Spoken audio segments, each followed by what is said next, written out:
Si j'arrive à filmer en cachette, c'est mieux. C'est pas un vrai compte, mais ce sera écrit vrai compte. C'est pas un vrai compte, ce sera écrit vrai compte. Les amis, toujours dans cette investigation, démasquer gens qui font de l'argent à Dubaï potentiellement. Donc là, il y a un mec qui m'a donné rendez-vous au AV.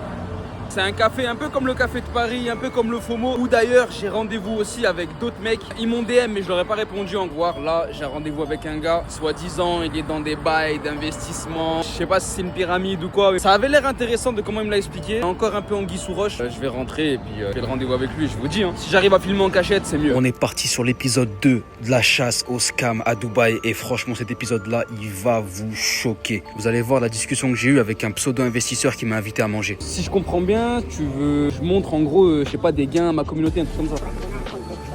Ouais.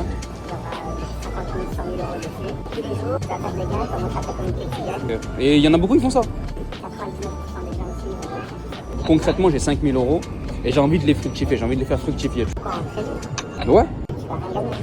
Tu leur montres avec des comptes à 30, 45, 50 000 €, c'est plus réel. Alors que 5 000 €, ça va pas. Ouais, mais moi, tu vois, j'aime pas mytho à ma communauté, tu vois. J'aime vraiment pas leur mytho, tout ça. Donc, toi, je vais réfléchir. Je te tiens au jus, de toute façon. Moi, je préfère ne pas mytho à ma communauté. C'est juste un dépôt qui est plus gros qu'il en paraît, tu vois. Si tu démarres avec 2-3 000 €, c'est pas réaliste. Oh, bah, je préfère être dans le réalisme, t'as vu, et après avoir la confiance des gens qui me suivent, t'as capté. Je peux continuer mon petit vlog. Le gars, il s'est barré. C'était n'importe quoi ce rendez-vous. Moi, je vous dis la vérité, je l'ai vraiment pas senti celui-là. Et cette fois-ci, je vous demanderai même pas en commentaire de me dire à votre avis de qui il s'agit, etc. Parce que je pense qu'il y en a, ils vont vite trouver. Enfin bref, gros des faux portefeuilles, des gros montants, etc. Tu diras que c'est les tiens, tu diras que c'est des comptes réels. Il y en a plein qui montrent comme quoi c'est des comptes MT4 et tout, des comptes réels, alors que c'est archi faux. Prochain rendez-vous, il y en a un autre qui veut me capter dans un restaurant super luxueux. Le restaurant s'appelle le Culinan.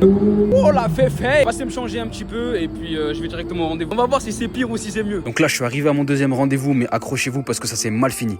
Bon les gars, je viens d'arriver dans le lieu de rendez-vous là. C'est un restaurant maxi cher. Ça mange du wagyu. J'ai un rendez-vous avec une pseudo personne qui fait de l'argent. De rejoindre, il sait pas que je suis arrivé encore. Puis il m'a dit ouais viens, t'inquiète, je propose des services de ouf et tout. Je fais pas mal d'argent. Je sais comment ça marche. T'inquiète, viens avec moi. Je vais faire mon rendez-vous avec lui. Et puis je vous dis, si c'est bancal, je vous dis. Si c'est un mec correct, je vous dis aussi. Ça peut être une bonne personne. Je suis arrivé au restaurant. Je vais vous montrer un peu, c'est grave classe. Là j'arrive directement. Ah, c'est ça qui sert. Du wagyu, du bœuf de Kobe. Ah il est là-bas là. Il est là-bas à droite là. Vous voyez, il a pas choisi n'importe quel restaurant, il a vraiment voulu m'en mettre plein les yeux. Et dès qu'on a commencé à parler, il a commencé à montrer des graphiques, à me parler chinois très technique. Pour me séduire, il a voulu me mettre à disposition des Rolex, à me prêter des voitures. Il a dit qu'il allait me prêter des vêtements de luxe pour faire croire à ma communauté que tout était à moi. En tout cas, j'ai bien profité de ce repas pour bien manger et bien cerner que c'était un escroc. Par contre, ça a très mal fini parce que son collègue a vu que je commençais à snapper et il m'a cramé filmé en cachette. Donc quand ils se sont aperçus de ça, ils sont devenus d'un coup très silencieux et très bizarres. Rendez-vous au prochain épisode, abonnez-vous.